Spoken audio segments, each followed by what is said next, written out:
নমস্কার দর্শক বন্ধুরা, রুটস অ্যান্ড পেটেলে সবাইকে স্বাগত জানাই।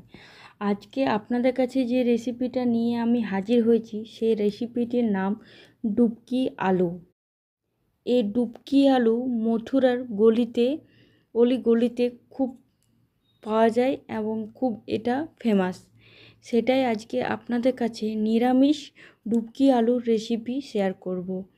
আপনাদের যদি আমার ভিডিও ভালো লাগে তাহলে অবশ্যই লাইক, কমেন্ট, শেয়ার করতে ভুলবেন না। সাবস্ক্রাইব করার সময় বেল নোটিফিকেশনটা ক্লিক করে নেবেন, তাহলে আমার রান্নার নতুন নতুন আপডেট সবার আগে আপনারা পেয়ে যাবেন। এখানে আমি একটা মিক্সি বাটিতে পালং শাককে ভালো করে ধুয়ে ডাটা বাদ দিয়ে নিয়ে নিয়েছি। এরপর এখানে ধনেপাতা নিয়ে নেব, ভালো করে ধুয়ে পরিষ্কার করে ধনেপাতা ডাঁটি সমেত নিয়ে নেব। এরপর আদা আর দুটো কাঁচা লঙ্কা, দুটো এলাচ, 4-5টে গোলমরিচ, 3টে লং আর একটা এলাচের টুকরো দিয়ে ভালো করে একটা মিহি পেস্ট তৈরি করে নেব। দেখো বন্ধুরা, খুব ভালো করে একটা মিহি আমার পেস্ট তৈরি হয়ে গেছে। এরপর আমি ডালের সাথে আলুটাকে ভালো করে সেদ্ধ করে নিয়েছিলাম চোখা সমেত। এরপর এক এক করে আমি চোখাগুলো ছাড়িয়ে নেব। আমি এখানে 4টে আলু ইউজ করব। ভালো করে সেদ্ধ করে চোখাগুলো ছাড়িয়ে নিচ্ছি। দেখো বন্ধু, আমার চোখাগুলো খুব ভালো করে ছেড়ে যাচ্ছে। এভাবে বয়েল করতে হবে আলুটাকে। এরপর আমার চোখা ছাড়া হয়ে গেছে।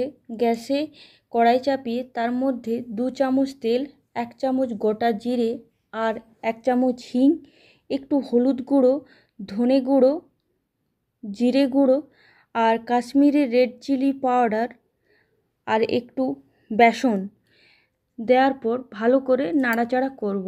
এখানে আমাদেরকে গ্যাসের আঁচটা লো মিডিয়ামে রাখতে হবে, না হলে গুঁড়ো মশলাগুলো পুড়ে যাওয়ার চান্স থাকবে। ভালো করে নাড়াচাড়া হয়ে যাওয়ার পর যে পেস্টটা আমরা তৈরি করে রেখেছিলাম সেই পেস্টটা এটার মধ্যে অ্যাড করে দেব।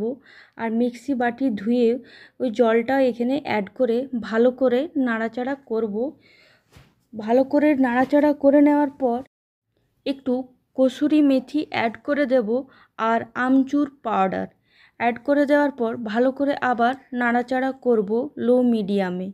এরপর সেদ্ধ করা আলুটা হাতের সাহায্যে এভাবে ম্যাশ করে 4টে আলু আমরা এখানে অ্যাড করে দেব। আমার এখানে 4টে আলু ভালো করে ম্যাশ করে দেওয়া হয়ে গেছে। এরপর আমি এখানে লবণ অ্যাড করে ভালো করে নাড়াচাড়া করব একটু সময় ধরে। আমি এখানে গ্যাসের আঁচটা লোয়ে রেখেছি, হাই করিনি। ভালো করে একটু সময় ধরে নাড়াচাড়া করতে হবে। এরপর এখানে আমি গরম জল অ্যাড করে দেব। জলটা আপনাদের নিজেদের মতন আন্দাজ করে দেবেন যতটা আপনাদের ঝোল প্রয়োজন। আমি এখানে চায়ের কাপে 2 কাপ জল দিয়ে দিয়েছি। এরপর ভালো করে নাড়াচাড়া করার পর ভালো করে ঝোলটা একটু ফুটতে দেব। দেখো বন্ধুরা, আমার খুব ভালো করে নাড়াচাড়া হয়ে গেছে। এরপর আমি 3 মিনিটের জন্য ঢাকা দিয়ে রেখে দেব।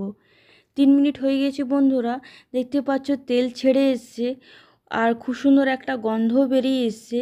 এরপর আর একটু 2 সেকেন্ড নাড়াচাড়া করে নিচ্ছি আমি। দেখো বন্ধুরা, ঝোলটা আমার খুব একটা পাতলা হয়নি, খুব সুন্দর একটা গন্ধ বেরিয়েছে। এরপর আমি এখানে ছোট চামচে 1 চামচ ঘি অ্যাড করে ঢাকা দিয়ে রেখে দেব 2 সেকেন্ডের জন্য। 2 সেকেন্ড পর খুলে দেখব, তাহলেই আমাদের কমপ্লিট ডুবকি আলুর রেসিপি।